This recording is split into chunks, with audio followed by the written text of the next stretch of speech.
Welcome to easy physics. Induced dipole moment यानी कि late एक इलेक्ट्रॉन क्लाउड है और बीच में एक प्रोटॉन है। ये प्रोटॉन अभी मान लीजिए बीच में, यानी कि एक एटम का एक शेप है, या ये एक एटम है या एक कोई मॉलिक्यूल है जिसका एक पॉजिटिवली चार्ज सेंटर्ड है और अराउंड एक नेगेटिवली चार्ज के,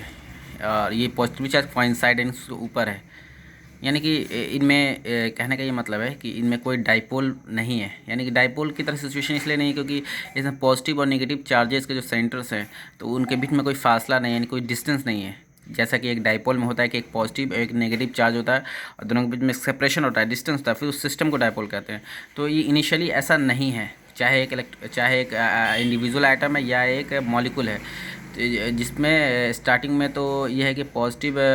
चार्ज और उस पर कोइंसाइड है नेगेटिव चार्ज है, क्लाउड है चारों तरफ। तो एक तरह से ये डाइपोल नहीं है। लेकिन जब उस सिस्टम को, यानी कि उस मॉलिक्यूल को या उस एटम को जब इलेक्ट्रिक फील्ड में रखते हैं, एक्सटर्नल इलेक्ट्रिक फील्ड, यानी कि एक एक्सटर्नल फोर्स लग रहा है, यानी कि डायरेक्शन इलेक्ट्रिक फील्ड की ये, यानी कि पॉजिटिव टू नेगेटिव कोई एक फोर्स लग रहा है, इधर कोई पॉजिटिवली चार्ज है फोर्स, पॉजिटिवली चार्ज है, इधर कोई नेगेटिवली चार्ज है, ऐसा एज्यूमशन है क्योंकि इलेक्ट्रिक फील्ड लाइंस की डायरेक्शन यही होती है, जो इलेक्ट्रिक फोर्स की और फिर इलेक्ट्रिक फील्ड की। तो एक फील्ड एक्सटर्नल लगा तो एज्यूम किया जाएगा इधर एक पॉजिटिव चार्ज है, इधर एक नेगेटिव बड़ा चार्ज है, या एक इसी पे इधर एक पॉजिटिव चार्ज या सिर्फ एक इधर नेगेटिव चार्ज। इसका मतलब यही हुआ इलेक्ट्रिक फील्ड का इस डायरेक्शन का,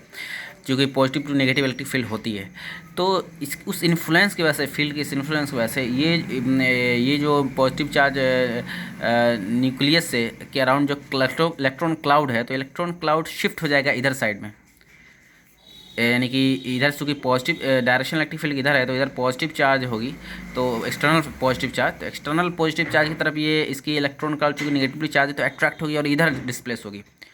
या दूसरे डायरेक्शन में हम समझ सकते हैं कि ये पॉजिटिव न्यूक्लियस है, ये इधर के नेगेटिवली चार्ज जो एक्सटर्नल नेगेटिव चार्ज है उसके बाद से पॉजिटिवली न्यूक्लियस इधर की तरफ ड्रिफ्ट होगा, यानी कि दोनों के बीच में एक सेपरेशन होगा, यानी डिस्टॉर्ट होगा ये पूरी ऑर्बिट और ये इन दोनों के बीच पर जो डिस्टेंस है। तो इन इंडिविजुअल स्ट्रक्चर डिस्टॉर्ट होने की वजह से इसको एक पोलराइजेशन होगा, यानी कि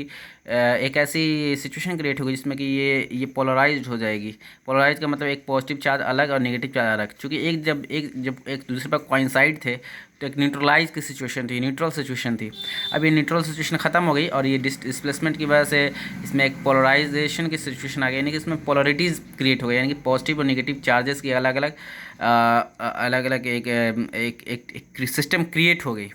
इसके बीच में कुछ डिस्प्लेसमेंट है। और यही एक इसको कहते हैं इंड्यूस्ड डाइपोल मोमेंट, यानी कि डाइपोल मोमेंट की जो सिस्टम होती है, एक डाइपोल सिस्टम होती है, वो इंड्यूस्ड हो गई। और ये जब ये ड्रिफ्ट करेगा तो चूँकि इलेक्ट्रिक फील्ड के डायरेक्शन की तरफ ये जाएगा, ये इसका पॉजिटिव चार्ज न्यूक्लियस नहीं की, तो ये जो ड्रिफ्टिंग की ये जो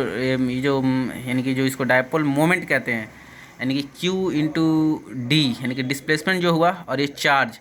ऑन डिस्प्लेसमेंट ही को ये P कहते हैं, जिसको डाइपोल मोमेंट कहते हैं। तो ये डाइपोल मोमेंट इंड्यूस हो जाएगा इस फील्ड की वजह से, जिस इज कॉल्ड, ये टेम्प्रोरी होता है और परमानेंट किसी चीज़ों में ये परमानेंट हो, जैसे कि वाटर जो मॉलिक्यूल है H2O उसमें परमानेंट इंड्यूस डाइपोल मोमेंट होता है, यानी कि H molecule 2 H plus minus को एक O मॉलिक्यूल निगेटिव, तो ये इधर करने की वजह से ये O मॉलिक्यूल की तरफ निगेटिव ज़्यादा है, बड़ा है, तो खींच लेता है अपनी तरफ निगेटिव को ज़्यादा, और ये H प्लस ज़्यादा की तरफ उधर हो जाता है। तो ये पूरा एक पोलरिटी क्रिएट हो जाता है, जो कि एक इंड्यूस्ड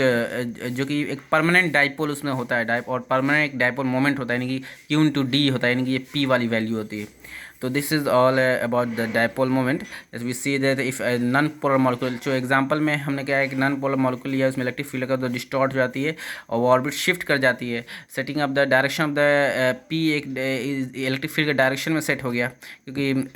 और सो एटम और मॉलिक्यूल पोलराइज्ड हो गया। नाउ जब इस फील्ड को रिमूव करेंगे तो एट लास्ट फिर ये